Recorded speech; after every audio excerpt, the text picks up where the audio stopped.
অযোধ্যায় তখন শান্তি।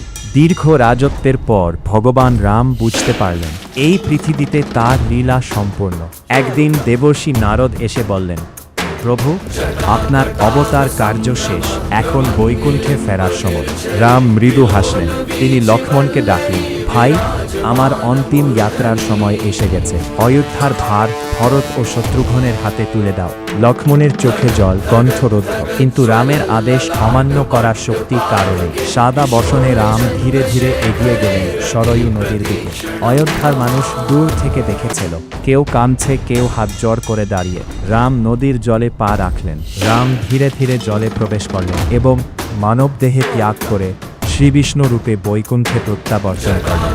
রাম যেখানে গেলেন, লক্ষ্মণও তাকে অনুসরণ করলেন সরয়ূ জলে।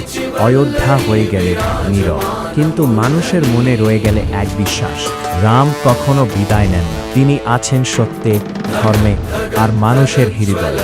রামের অন্তিম যাত্রা কোনো মৃত্যু নয়, এটা ছিল মানবলীলা সমাপ্ত করে ঈশ্বরত্বে প্রত্যাবর্তন। যেখানে ধর্ম, করুণা ও ন্যায় আছে, সেখানেই আজও রাম রাজ্য।